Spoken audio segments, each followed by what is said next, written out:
L'informatique quantique. On en entend beaucoup parler, n'est-ce pas? C'est une révolution technologique, c'est certain, qui promet de résoudre des problèmes qu'on pensait insolubles. Mais attention, cette puissance phénoménale, c'est aussi une arme à double tranchant. En fait, elle représente peut-être l'une des plus grandes menaces pour notre sécurité numérique. Et pour bien comprendre pourquoi, il faut d'abord saisir l'ampleur de l'enjeu. 30 milliards d'euros. Oui, 30 milliards. C'est l'investissement mondial estimé en recherche et développement dans les technologies quantiques. Ce chiffre, il est colossal et il nous dit une chose très claire. On n'est plus du tout dans la science-fiction. Non, on est en plein dans une véritable course technologique mondiale et les enjeux sont juste immenses. Alors, c'est bien beau tout ça, mais qu'est-ce qui rend un ordinateur quantique si différent, si puissant? Eh bien, tout repose sur une réécriture complète de la brique la plus fondamentale de l'informatique. Un ordinateur classique, on connaît. Ça fonctionne avec des bits. C'est simple. Soit c'est 0, soit c'est 1. Point. L'ordinateur quantique, lui, c'est une autre histoire. Il utilise ce qu'on appelle des qubits. Et un qubit, grâce à un principe un peu fou qu'on appelle la superposition, peut être 0, 1 et même les deux à la fois, en même temps. C'est ça la clé de sa puissance, cette capacité à exister dans plusieurs états en même temps. Et là, il faut s'accrocher, parce que l'échelle de cette puissance est juste vertigineuse. Ça augmente de façon exponentielle. Pour se faire une petite idée, tenez-vous bien, avec seulement 300 qubits, la capacité de calcul dépasse le nombre de particules dans l'univers connu. C'est un changement de paradigme complet. Pour essayer de visualiser cette idée de superposition qui est, on ne va pas se mentir, assez contre-intuitive, il y a une image très célèbre. C'est le fameux chat de Schrödinger. Imaginez la scène. Un chat est enfermé dans une boîte, avec lui un atome radioactif. Si cet atome se désintègre, eh bien un mécanisme libère un poison et le chat meurt. La question, au bout d'une heure, c'est donc, le chat est-il vivant ou mort? Ça a l'air simple, non? Logiquement, on se dirait une chance sur deux. Mais attention, la physique quantique a une réponse beaucoup plus étrange. En fait, tant que la boîte reste fermée, le chat n'est ni vivant ni mort. Il est dans une superposition des deux états, à la fois vivant et mort. C'est seulement au moment où l'on ouvre la boîte, au moment où l'on fait la mesure, que son sort est scellé. Eh bien, un qubit, c'est exactement ça. Il existe dans une superposition d'états jusqu'à ce qu'on le mesure.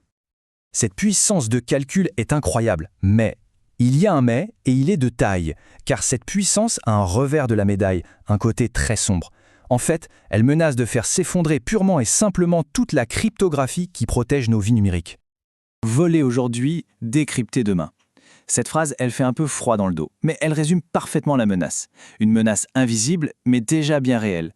Car des pirates informatiques et même des États ne restent pas les bras croisés, non. Ils agissent dès maintenant en prévision de l'arrivée de ces ordinateurs quantiques. Et ça porte un nom, c'est l'attaque SNDL, pour stocker maintenant, décrypter plus tard. Le principe est simple et redoutable. Des quantités massives de données chiffrées, secrets d'État, données bancaires, communications privées, sont volées et stockées en ce moment même.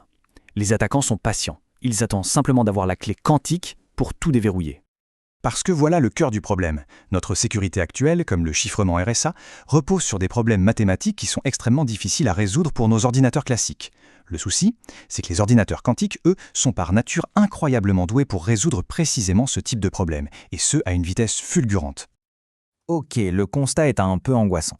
Mais face à cette menace qui est vraiment existentielle pour notre monde numérique, la course pour trouver une parade est bien sûr lancée. Et la première ligne de défense, c'est une approche logicielle. Ça s'appelle la cryptographie post-quantique, ou PQC. L'idée, c'est de créer de nouveaux standards de chiffrement basés sur des problèmes mathématiques tellement complexes qu'ils sont difficiles à résoudre, même pour un ordinateur quantique. En gros, c'est une mise à niveau logicielle pour nos systèmes actuels. Et ce n'est pas juste une idée en l'air. Le NIST, l'Institut américain des standards, a orchestré une grande compétition mondiale pour trouver ces nouveaux algorithmes. Après avoir évalué des dizaines de candidats pendant des années, les finalistes ont été choisis. Le processus de migration a même déjà commencé, mais attention, ça va être long. On parle d'une bonne décennie pour remplacer complètement nos protocoles actuels. Mais il n'y a pas que ça. Il existe une autre approche, beaucoup plus radicale, qui ne se base plus sur les mathématiques, mais sur les lois fondamentales de la physique. Si on résume, on a donc deux grandes stratégies sur la table. D'un côté, la PQC, c'est la solution logicielle basée sur la complexité mathématique et compatible avec nos réseaux actuels. De l'autre, la QKD. Là, on parle d'une solution matérielle qui s'appuie directement sur les lois de la physique, mais qui nécessite une infrastructure entièrement nouvelle. La distribution quantique de clés, ou QKD, change complètement la règle du jeu.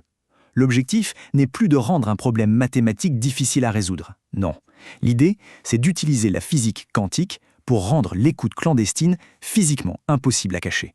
Si quelqu'un écoute, on le sait, instantanément. Prenons un exemple concret, le protocole BB84. Imaginez Alice qui envoie à Bob une clé secrète, codée dans la polarisation de photons. Si un espion, appelons-la Eve, tente d'intercepter et de mesurer ces photons, l'acte même de la mesure va perturber leur état quantique. C'est une loi de la physique. Alice et Bob détectent alors cette perturbation, comprennent qu'ils sont sur écoute et ils jettent la clé. La sécurité n'est plus mathématique, elle est garantie par la physique elle-même. Et la vision, à long terme, c'est de construire un véritable Internet quantique. Imaginez un réseau mondial où les communications ne sont pas seulement chiffrées, mais physiquement inviolables grâce à ces liens QKD. Cela ouvrirait la voie à des technologies de calcul et de communication entièrement nouvelles et ultra sécurisées. Tout cela nous amène, bien sûr, à une réalité géopolitique. Parce que le développement de ces technologies n'est pas seulement une affaire de scientifiques dans leur laboratoire. Non, c'est une course stratégique mondiale. Les investissements parlent d'eux-mêmes. La Chine est en tête avec des engagements massifs. L'Union européenne, avec des poids lourds comme la France et l'Allemagne, investit également des milliards. Les États-Unis sont bien sûr dans la course. Ce n'est pas qu'une question d'innovation, c'est une compétition acharnée pour le futur leadership technologique. Et tout l'écosystème est en pleine effervescence. On voit des startups partout, les géants de la technologie comme IBM, Google et Intel sont à fond dans le développement, et bien sûr, les gouvernements. Les agences de sécurité exhortent déjà les infrastructures critiques à se préparer à cette transition parce que les enjeux sont tout simplement immenses. La révolution quantique n'est plus une question de si, mais de quand. Elle promet des avancées extraordinaires, c'est vrai, mais elle porte aussi en elle le risque de rendre obsolète toute notre sécurité numérique. La question finale n'est donc pas seulement de savoir qui gagnera la course, mais si nous serons collectivement prêts à gérer ses conséquences.